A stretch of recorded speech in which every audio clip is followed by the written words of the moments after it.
neighbor, thanks for clicking on another episode of 7 on Sunday. My name is John, and this week I'm seeing double. Not because somebody bonked me on the head with a comically large hammer, but because we're counting down double albums that age like fine wine. Putting out a double album is a bold move. The artist knows they have to sink the hooks in deep to keep your attention all the way to the finish line, and while they're definitely less common nowadays, historically these are albums that wouldn't fit onto a single physical disc because of the long runtime. Every album on here is at least an hour long. And while I don't think all 7 are flawless, they've definitely stood the test of time to become some of the greatest, most ambitious double albums ever.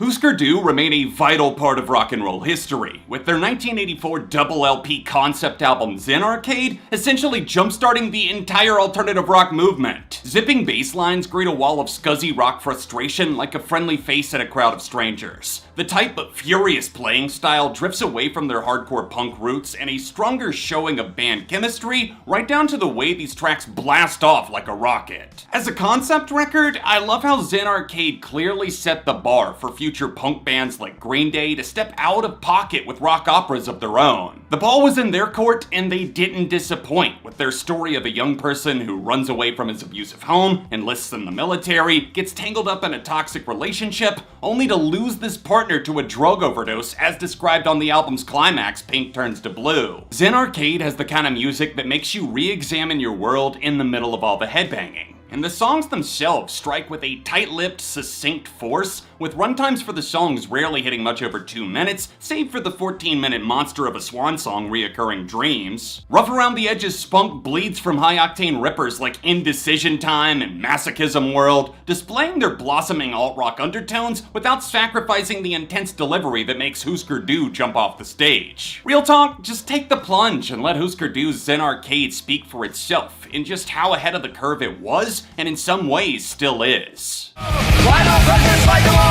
Why do they always stand apart? Why don't presidents fight the war? Why do they always stand apart? Why do they always stand apart? Why do they always stand apart? Why do they always stand apart? System of a Down lit the fucking house on fire with Mezmerize and Hypnotize, a double album released in 2 parts throughout 2005. The bad news is that this project marked the end of System putting out records, but the good news is that the replay factor continues to have a stranglehold thanks to the insanity found inside. Mezmerize and Hypnotize came off the leash after a 4-year gap between proper studio records. I mean, I definitely count Steal This album, but the history behind that one is a madhouse I'll save for a different video. These 2 juggernauts wail with a maniacal rampage of justice, liberation, and creative chaos. System keeps the listener hooked by introducing captivating seances that paint the scene. They're so good at doing that, at building up the atmosphere before dropping some sort of zany anvil that turns the heat from 7 to 11. Serj Tankian also excels with some of his most impressive and deranged vocals he's ever delivered. Serj and Daron sound killer with the amount of harmonies they do in tandem, pedaling faster and faster as Shavo locks in with John Dolmayan to secure their place as one of the best rhythm sections in modern metal. The band's double release spans 23 songs and an hour 16, which somehow melts away faster than a popsicle in a heat wave. Can't miss highlights from Mezmerize span from the chugging lunacy of Revenja to the splintering radio video, a very catchy sad statue, violent pornography in all of its blatantly sarcastic glory, and naturally one of the best songs ever recorded in my introduction to the band, the political hellfire anthem BYOB. Flip over to side 2, Hypnotize, and we've got an even better album that literally goes non-stop for the TKO. The title track is a triumphant protest and a great representation of the group's diversity. Meanwhile, Attack and Dreaming open the album with unrelenting fury, paving the way for incredible tracks from the thrashing Tentative all the way to the cleansing Tide of Holy Mountains.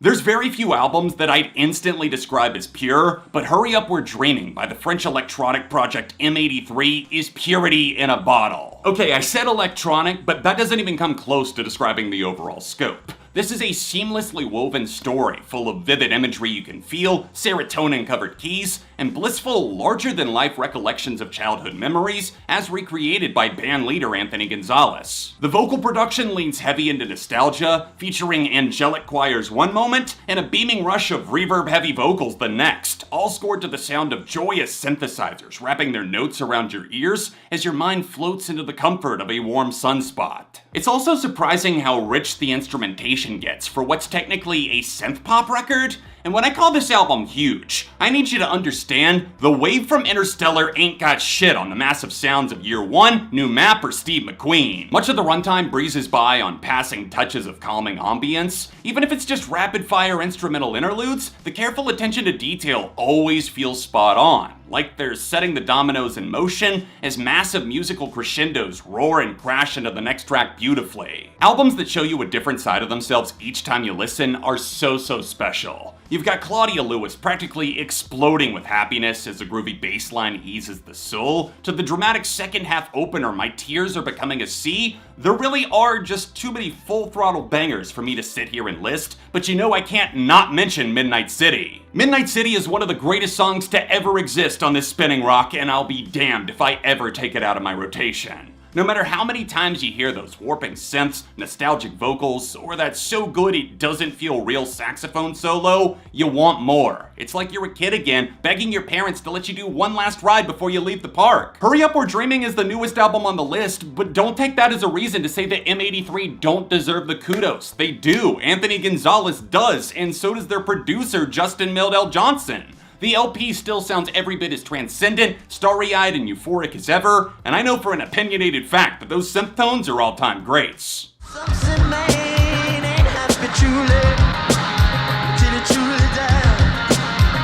Oh my, sign of a child. When the High Prince of Pop went solo, essentially dissolving the "And the Revolution" from Prince, I'm not sure if most people would have been betting on the Purple one actually releasing maybe his best album ever, Sign of the Times. Prince did that because Prince is motherfucking Prince and the funk don't stop. Neither does the avant-pop style adopted for this 1987 double album, expanding and contracting to give the mix room to space out the delectable bass from Prince's effervescent vocals, but not leaving it so empty that your ears aren't melting away from all the deliciousness on display. The iconic musician made up for the lack of a backing band with sampling, drum machines, and apparently a Fairlight CMI synth that mimicked the sounds of the other instruments, with an exception of course being granted to that irreplaceable guitar that only Prince can shred the way he does. Prince's innate ability to stick to the groove, adding and subtracting as necessary, that's a gift from above that does not go to waste over the course of 80 minutes, because every chord, every strum, every vocal run, they might feel effortless, but you know how much writing, recording, and planning it took to make the dreams come true. Riveting lyrics unearth themselves in stoic fashion on the album opener / title track Sign of the Times, and from there you can feel free to get lost in the head rush story, The Ballad of Dorothy Parker, the slappy funk pizzazz Hot Thing Forever commands, the iconic track The Cross, or perhaps the lengthy but lush closer Adore.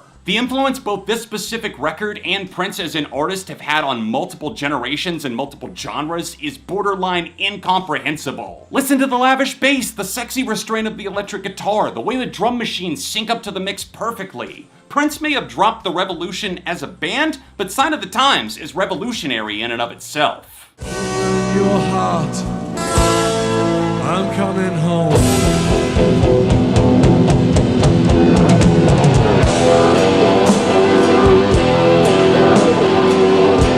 You know every fan of Pink Floyd has a story on how they discovered them, the moment that their life changed forever, or whatever it is, and it's usually something involving weed, Dark Side of the Moon, and a friend's house. I kinda sorta have that story, except replace friend's house with a car wash, and Dark Side with... well, no, Dark Side was there, but also The Wall. because falling down a progressive rock rabbit hole really wasn't on my radar before that night, but oh boy did I get there! The Wall masterfully builds and ties together a distant space odyssey that's surprisingly down to earth for how intergalactic this English band often is. Of course, this timeless rock opera has a truly mind-blowing sense of atmosphere, but that's like saying that fish need water. No shit, Sherlock. It's the atmosphere that only Pink Floyd can do that makes it special. Many people rightfully associate Roger Waters with being a vocalist in Pink Floyd, but tend to overlook his contributions as a bassist and especially as a lyricist. The Wall was Roger's time to shine on, and he nailed it, ensnaring the listener in this messy, tortured story about a former rock star who loses his sanity and hides from the world. I love the journey from jaded rocker to totally isolated man who finds society suffocating. Brick after metaphorical brick gets laid to build a wall so tall no one can get through, the perfect metaphor to showcase how the untimely departure of the band's original frontman Syd Barrett impacted the rest of Pink Floyd. Chilling is my favorite word to describe the 80 minutes of music they created. What else can you say for something so intelligent, so meticulously assembled? At one time it was my favorite Pink Floyd record, and it's absolutely still high up in the ranking, bolstered by the haunting opening passage In the Flesh, in addition to really so many other incredible songs, with the overwhelmingly emotional Hey You landing as my endless go-to.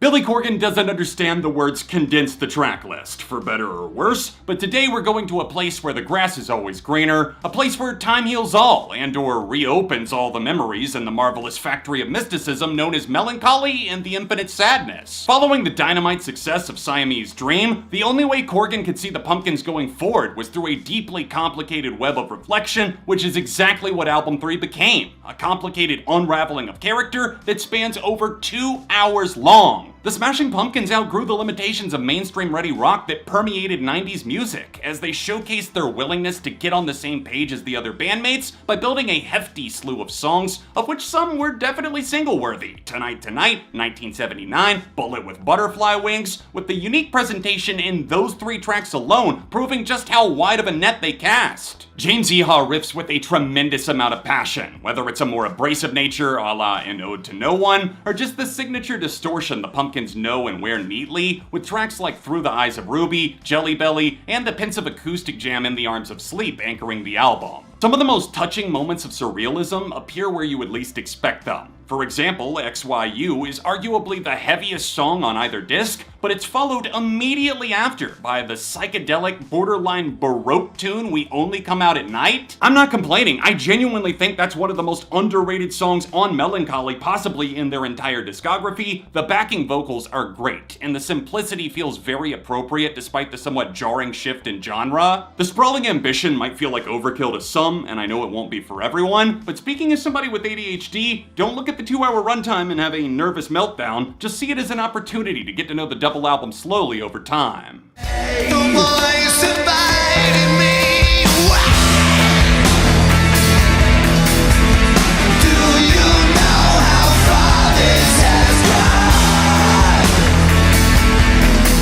Given how many full-on captivating halos 9 Inch Nails have made, it's kind of understandable that a few of them could become underappreciated, or maybe the better phrase would be less consumed when compared to the buzzworthy titans The Downward Spiral, With Teeth, or Pretty Hate Machine. The Fragile came out at a weird time, both in the world and for Trent Reznor. The frontman's fight against addiction was a losing battle. As he recalled, "Making The Fragile was my lowest point. I went into rehab for a while and kept it a secret because I was embarrassed." Even though Reznor was sober during the 2-year creative labor, he wasn't mentally stable, which is definitely felt in the album's bones. Inner Darkness wraps the album in a smothering blanket of paranoia, unintentionally going even deeper into madness than The Downward Spiral, even if it doesn't quite top that masterpiece personally. Grinding industrial rock remains the driving force behind the 1999 LP, despite Reznor's graceful maneuvers into a kind of brooding, proggy electronic twinge. It's a testament to his craft that The Fragile is not only instantly recognizable as Nine Inch Nails,